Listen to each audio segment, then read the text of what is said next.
요나서. 자기의 원수를 사랑하시는 하나님이 싫었던 반항적인 선지자에 대한 불온한 이야기입니다.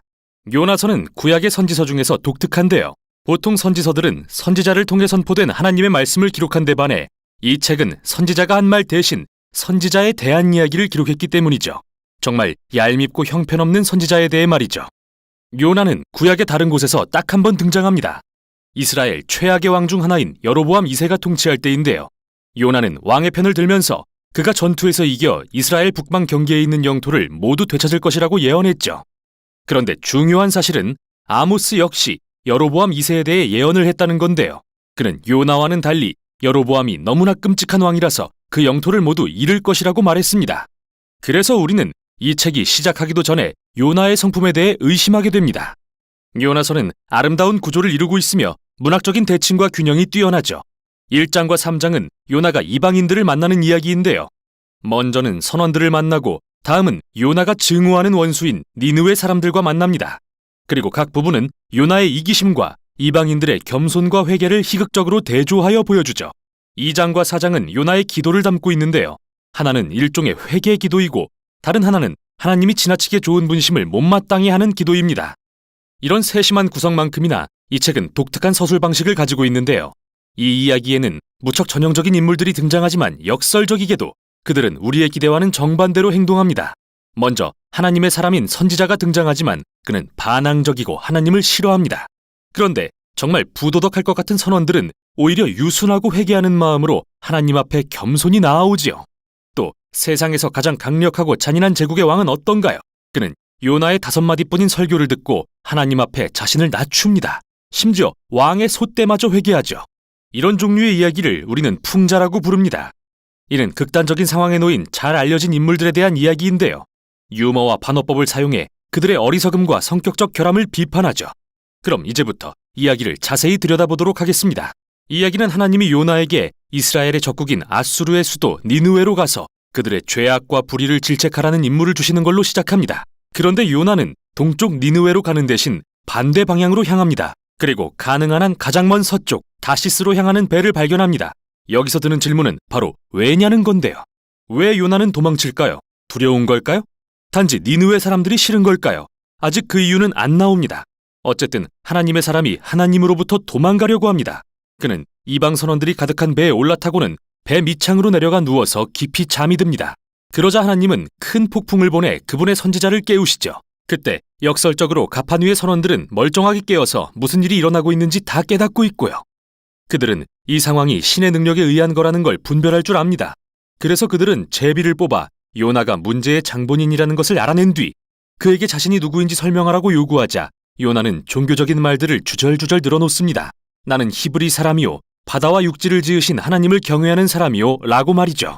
이 얼마나 우스운 일입니까? 그래요. 하나님은 분명 바다와 육지를 만드셨죠. 그렇다면 요나는 이런 하나님께로부터 배를 타고 도망갈 만큼 멍청한 걸까요? 선원들이 요나에게 그들이 무엇을 해야 할지 묻자 그는 나를 바다에 던져 죽이시오 라고 말합니다. 언뜻 듣기에는 숭고해 보이지만 생각해보면 이는 요나의 가장 이기적인 행동임을 알 수 있죠. 니느웨로 가는 걸 피할 그보다 좋은 방법이 있었을까요? 결국 그는 선원들이 자신을 죽이도록 해서 죄 없는 이들의 손에 피를 묻히도록 했던 겁니다. 물론 그들은 내키지 않았지만 어쩔 수 없었고 요나를 바다에 던지면서도 하나님께 회개합니다. 폭풍은 잠잠해졌고 그들은 이제 이스라엘의 하나님을 경외하게 되었죠. 요나와 달리 선원들은 진정으로 하나님을 경배한 겁니다.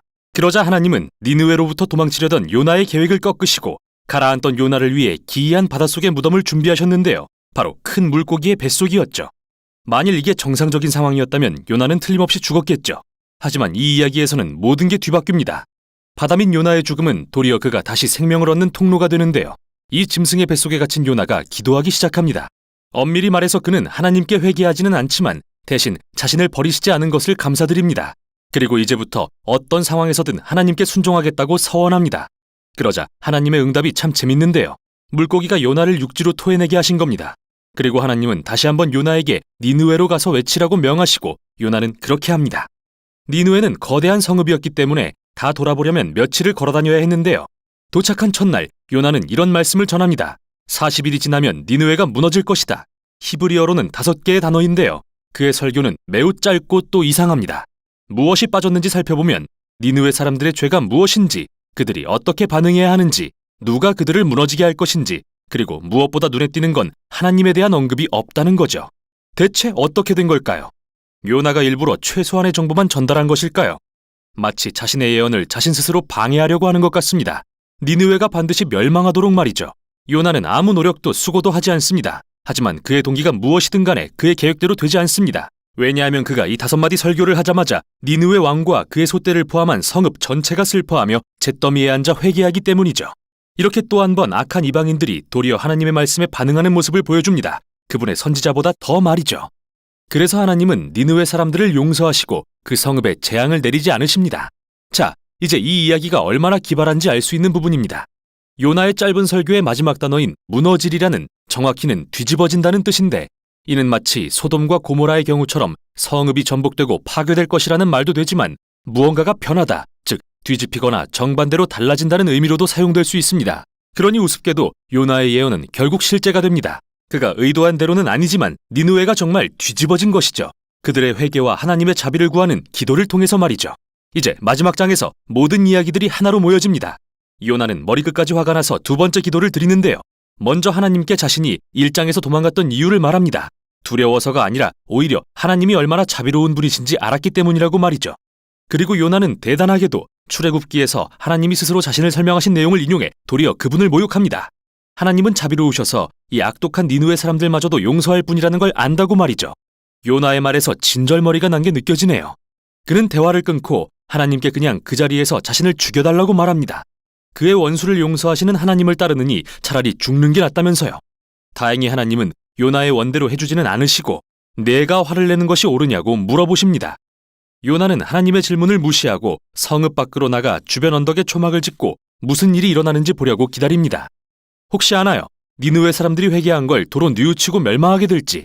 그때 정말 이상한 일이 일어납니다.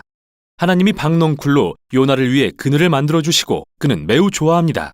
그런데 이번엔 하나님이 작은 벌레를 보내 넝쿨을 갉아먹게 하시고 뜨거운 태양빛 아래 그늘을 잃은 요나는 다시 하나님께 한번 자신을 죽여달라고 간청하죠. 하나님은 다시 요나에게 내가 화내는 것이 정말 옳으냐고 물으십니다. 요나는 대답합니다. 네, 당연하죠. 제발 절 죽게 해주세요. 이것이 이 책에서 요나가 한 마지막 말입니다. 책은 하나님의 말씀으로 끝맺어집니다. 하나님은 이 박넝쿨 사건을 통해 요나가 깨닫게 하려고 하셨다고 말씀하십니다.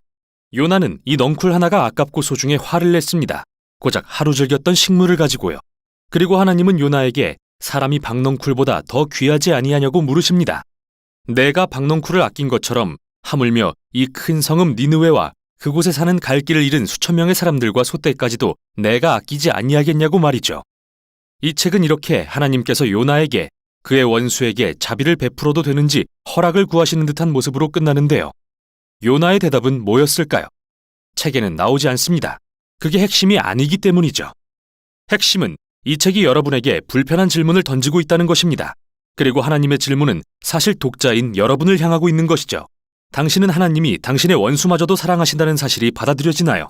이렇게 이 책은 독자를 향해 거울을 비춥니다. 요나서를 통해 우리의 가장 악한 속성을 확실히 보게 되면 원수를 사랑하시며 요나와 다를 바 없는 우리를 끝까지 인내하시는 하나님 앞에 겸손과 감사가 우러나오게 되는 것이죠. 따라서 이 특이한 이야기는 사실 하나님의 자비가 얼마나 크신지를 알려주는 기쁜 소식이자 우리의 삶에 깊은 도전이 되는 말씀입니다. 이것이 바로 요나서입니다.